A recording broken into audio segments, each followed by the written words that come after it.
Dans les ruelles mystérieuses et chargées d'histoire de la Nouvelle-Orléans, une figure légendaire continue de captiver les esprits et d'alimenter les récits fantastiques. Marie Laveau, la reine incontestée du vaudou. Des échos de ses rituels fascinants, à la magie envoûtante qu'elle pratiquait, son nom est indissociable de cette ville, où le réel et le surnaturel dansent main dans la main. Mais qui était vraiment Marie Laveau? Une simple prêtresse ou une femme au pouvoir mystique capable de manipuler les forces invisibles? Ce récit vous invite à un voyage au cœur du 19e siècle, dans une époque où la spiritualité, la magie et le mystère régnaient sur les âmes tourmentées de la Louisiane. Vous découvrirez une femme dont le charisme et les talents ont marqué des générations, laissant derrière elle un héritage mêlé de crainte et de fascination. En explorant les profondeurs du vaudou, les secrets de ses rites et la complexité de cette culture mystique, vous comprendrez pourquoi Marie Laveau reste une figure emblématique. Alors, asseyez-vous confortablement et laissez-vous emporter par ce voyage entre histoire et légende. Si vous êtes captivé par l'inconnu, si vous aimez plonger dans les récits où le visible et l'invisible s'entrelacent, cette histoire est pour vous. Et n'oubliez pas de liker cette vidéo et de vous abonner pour découvrir d'autres récits fascinants sur cette chaîne. Ensemble, nous explorerons des univers qui dépassent l'imagination. Prêt à entrer dans le monde mystérieux de Marie Laveau et de la magie vaudou? Au début du 19e siècle, la Nouvelle-Orléans était une ville vibrante, une mosaïque culturelle où se mêlaient traditions européennes, africaines et créoles. Cette ville portuaire, bercée par le Mississippi, attirait des voyageurs de tous horizons, des commerçants en quête de richesse, des esclaves enchaînés et des immigrants à la recherche d'un nouveau départ. C'est dans ce creuset culturel que le vaudou, un système de croyances spirituelles enraciné dans les traditions africaines, s'est développé. Apporté par des esclaves africains, il s'est adapté aux influences catholiques et indigènes, créant une forme unique de spiritualité qui fascinait autant qu'elle effrayait. À cette époque, le vaudou était souvent perçu comme une pratique clandestine, entourée de mystères et de malentendus. Dans cet environnement où la foi et la superstition coexistaient, une femme allait émerger comme l'incarnation vivante du pouvoir spirituel et mystique. Marie Laveau. Marie Laveau est née en 1801, à une époque où la Louisiane était encore marquée par les tensions entre les colons français, espagnols et les populations locales. Issue d'une famille créole libre, elle était la fille de Charles Laveau, un homme métis, et de Marguerite Henry, une femme noire libre. Cet héritage lui conférait une position unique dans la société. Bien qu'elle ne fût pas esclave, elle appartenait à une communauté marginalisée qui connaissait à la fois la liberté et les limites imposées par la discrimination raciale. Dès son plus jeune âge, Marie Laveau montra un intérêt marqué pour les pratiques spirituelles. Sa mère et sa grand-mère, elles-mêmes initiées à des traditions mystiques africaines et catholiques, lui transmirent leur savoir. Ces enseignements allaient devenir les fondations de son pouvoir spirituel et de sa réputation future. À l'âge de 18 ans, Marie épousa Jacques Paris, un immigrant haïtien récemment arrivé en Louisiane. Ce mariage marqua le début de son ascension dans la société créole. Cependant, leur union fut de courte durée, car Jacques disparut mystérieusement après seulement quelques années de mariage.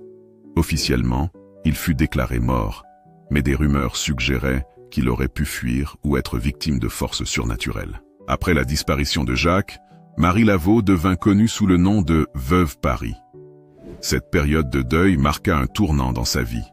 Elle s'engagea pleinement dans la pratique du vaudou, développant une réputation de guérisseuse et de conseillère spirituelle. Pour devenir la reine du vaudou, Marie Laveau ne se contenta pas de son héritage familial. Elle chercha à approfondir ses connaissances auprès de praticiens renommés, notamment le célèbre Dr John, un prêtre vaudou respecté. Sous sa tutelle, elle apprit à maîtriser les rituels, les chants et les invocations. Mais ce qui distinguait Marie des autres prêtres vaudous, c'était son habileté à naviguer entre les mondes, celui des élites créoles et celui des populations marginalisées. Elle gagnait la confiance des esclaves en leur offrant espoir et protection, tout en conseillant les riches en quête de solutions à leurs problèmes personnels et professionnels. Marie Laveau devint rapidement une figure incontournable de la Nouvelle-Orléans. Grâce à son charisme et à ses talents de médiatrice, elle unifia des groupes souvent divisés. Les cérémonies qu'elle dirigeait dans des lieux emblématiques comme Congo Square attiraient des foules impressionnantes. Ces rituels étaient un mélange hypnotique de musique, de danse et d'invocation. On racontait qu'elle pouvait soigner les maladies, prédire l'avenir et même influencer les décisions politiques grâce à ses pratiques spirituelles. Son rôle de conseillère allait bien au-delà des questions spirituelles. Elle était une figure de pouvoir dans une société où les femmes, et encore moins les femmes noires, avaient peu de voix. L'une des raisons pour lesquelles Marie Laveau fascinait tant était l'aura de mystère qui l'entourait. On murmurait qu'elle avait conclu des pactes avec des esprits puissants, qu'elle possédait des talismans au pouvoir inimaginable et qu'elle connaissait les secrets les plus intimes de ses clients grâce à des réseaux d'espionnage soigneusement construits. Sa maison, située sur St. Anne Street, devint un lieu de pèlerinage pour ceux qui cherchaient son aide. Les riches comme les pauvres venaient la voir, portant des offrandes et des prières dans l'espoir qu'elle interviendrait en leur faveur. Au fil des années, Marie Laveau ne fut plus seulement une prêtresse vaudou, elle devint une légende vivante. Sa capacité à équilibrer foi catholique et pratique vaudou renforça son image auprès de la communauté créole. Elle assista régulièrement à la messe et fit preuve d'une piété qui désarmait ses détracteurs.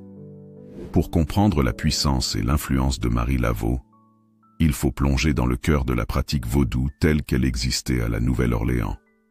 Contrairement à l'image caricaturale souvent véhiculée, le vaudou n'était pas seulement une série de rituels mystérieux, c'était une pratique spirituelle complexe, profondément enracinée dans la culture et l'histoire des peuples africains déportés en Amérique.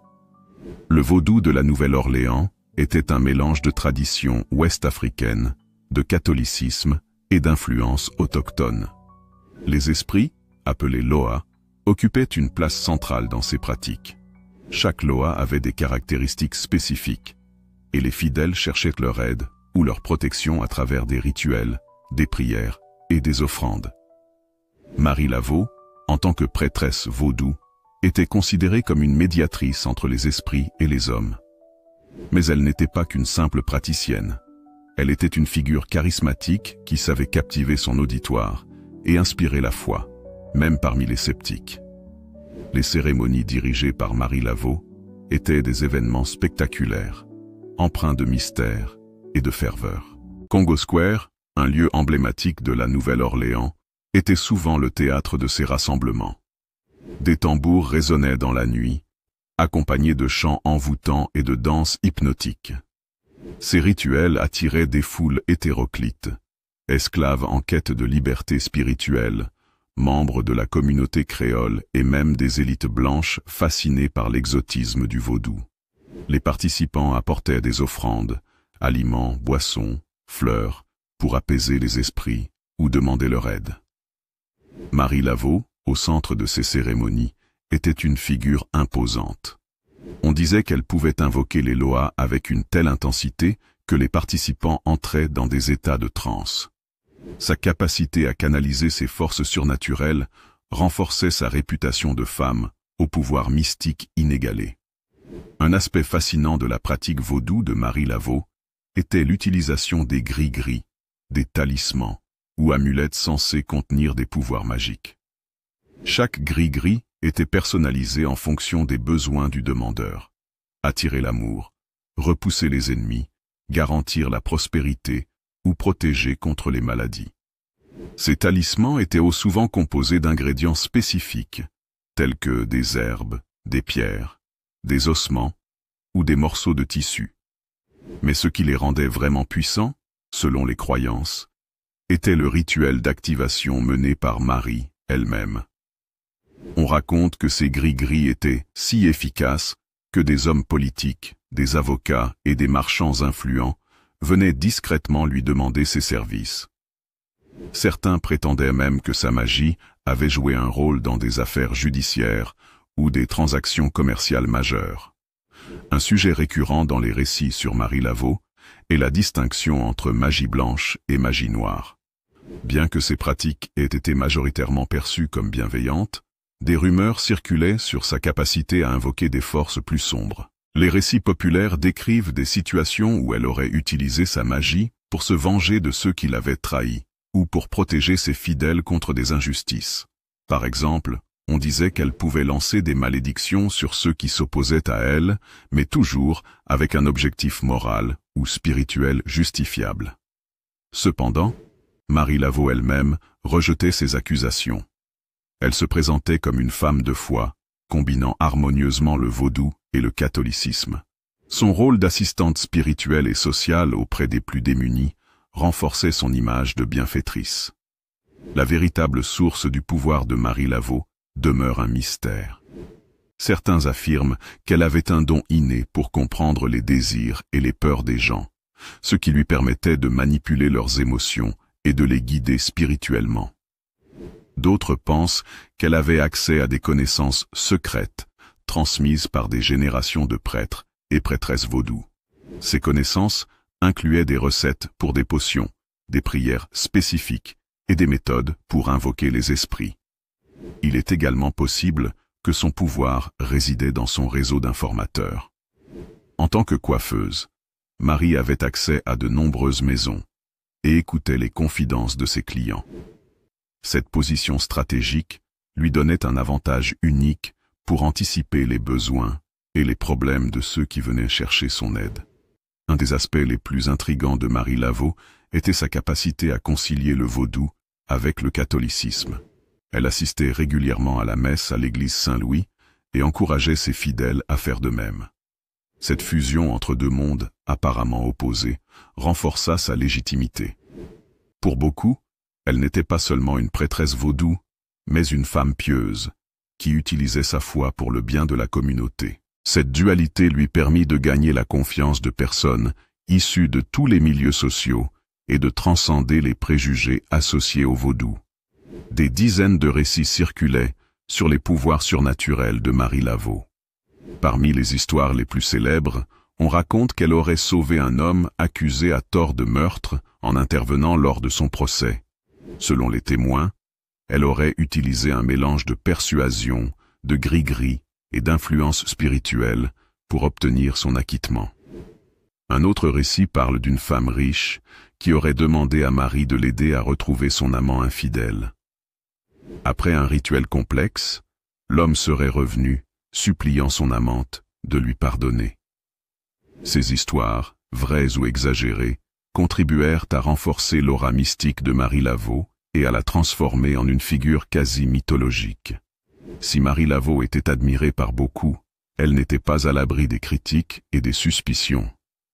Dans une société profondément marquée par la stratification raciale, les préjugés contre le vaudou et ses pratiquants étaient omniprésents.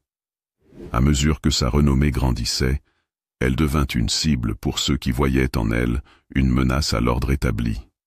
Les autorités locales, influencées par les élites blanches, cherchaient souvent à réprimer les pratiques vaudou, les associant à des actes de rébellion ou de sorcellerie. Les rassemblements à Congo Square furent à plusieurs reprises surveillés ou interdits. Malgré cela, Marie Laveau persista, défiant ces restrictions par son intelligence et sa capacité à manœuvrer dans les sphères politiques et sociales. Un des aspects les plus controversés de la vie de Marie Laveau concernait les accusations de manipulation. Certaines personnes, notamment parmi les élites blanches, l'accusaient d'utiliser ses pouvoirs pour contrôler les esprits faibles.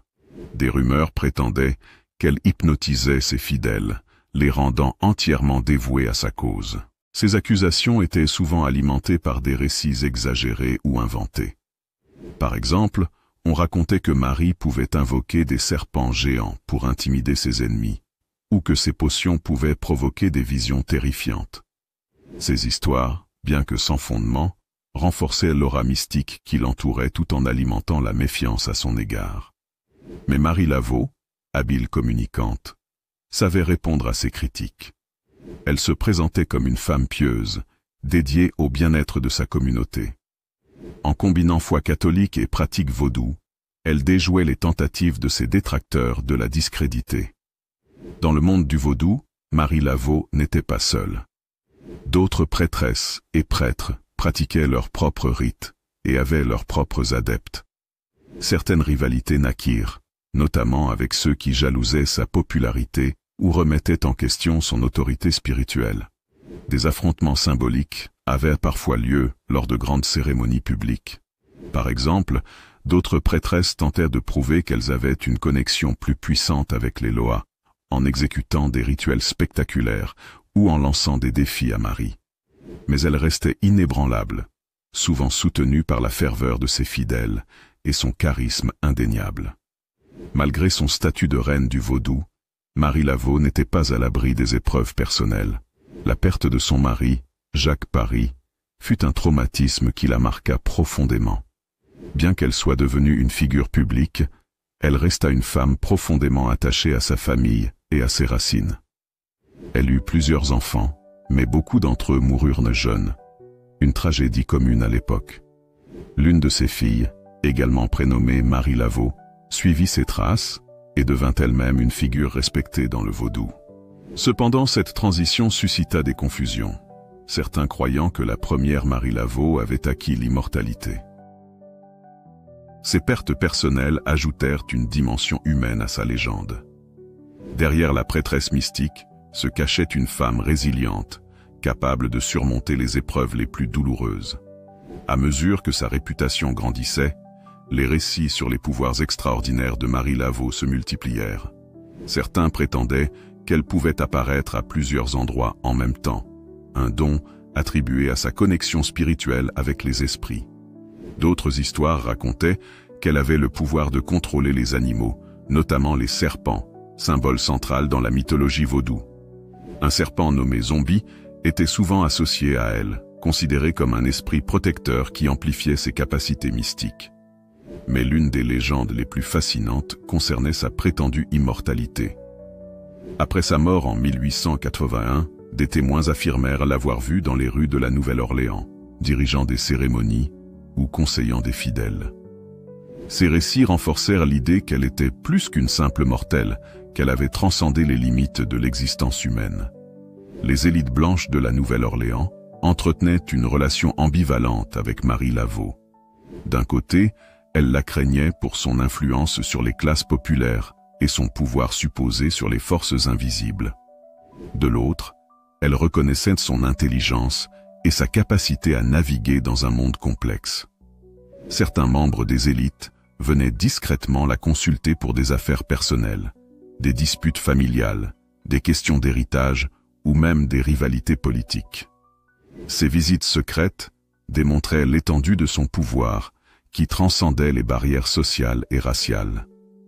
Après la mort de Marie Laveau, son héritage fut source de débats.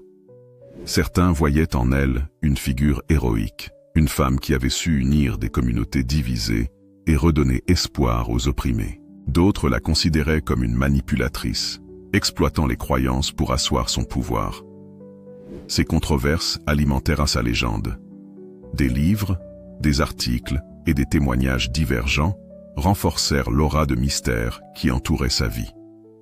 Aujourd'hui encore, il est difficile de séparer le mythe de la réalité, tant les récits sur Marie Laveau sont empreints d'admiration et de crainte. Lorsque Marie Laveau rendit son dernier souffle en 1881, son influence ne disparut pas avec elle. Bien au contraire, sa mort fut le début de la construction d'une légende qui continue de captiver les esprits. Sa tombe, située au cimetière Saint-Louis de la Nouvelle-Orléans, devint immédiatement un lieu de pèlerinage. La sépulture, reconnaissable par les marques en forme de X laissées par ceux qui espéraient recevoir ses bénédictions, témoigne de la force de sa mémoire. Les visiteurs laissent encore aujourd'hui des offrandes, bougies, fleurs, pièces de monnaie et parfois des gris-gris, perpétuant un rituel qui dure depuis plus d'un siècle. Mais l'influence de Marie Laveau ne se limite pas à un lieu physique. Elle vit dans les récits, les chansons, les films et les œuvres d'art qui célèbrent sa vie et son mysticisme. La reine du vaudou est devenue une figure emblématique de la Nouvelle-Orléans, un symbole de résilience, de spiritualité et de mystère. Le vaudou n'a jamais disparu. Bien que souvent mal compris ou stigmatisé, il reste une pratique spirituelle vivante, non seulement à la Nouvelle-Orléans, mais aussi dans d'autres régions du monde, notamment en Haïti, au Bénin et au Brésil. Dans la Nouvelle-Orléans contemporaine, le vaudou est à la fois une tradition sacrée et une attraction culturelle. Des prêtres et prêtresses continuent de guider des communautés, perpétuant les enseignements et les pratiques qui remontent à des siècles. Les boutiques de vaudou vendant des gris-gris, des bougies et des potions attirent à la fois les croyants et les curieux. Marie Laveau, en tant que figure centrale de cette tradition, est souvent invoquée comme une source d'inspiration. Les prêtresses modernes se réfèrent à elle comme un modèle de force et de sagesse. Ses méthodes, un mélange de rituels spirituels, de conseils pratiques et d'une compréhension profonde des besoins humains, restent une référence dans la pratique vaudou. La popularité de Marie Laveau s'étend bien au-delà de la communauté vaudou. Elle est devenue une icône culturelle, apparaissant dans des romans, des séries télévisées, des chansons et même des jeux vidéo.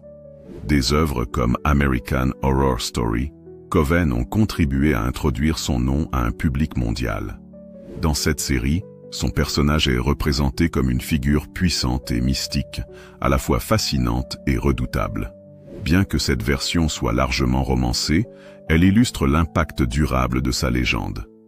Dans la musique, des artistes tels que Dr. John et Beyoncé ont évoqué Marie Laveau dans leurs chansons, célébrant son héritage en tant que symbole de la culture noire et créole. Son nom est souvent associé à une énergie mystique, une force féminine indomptable qui transcende le temps.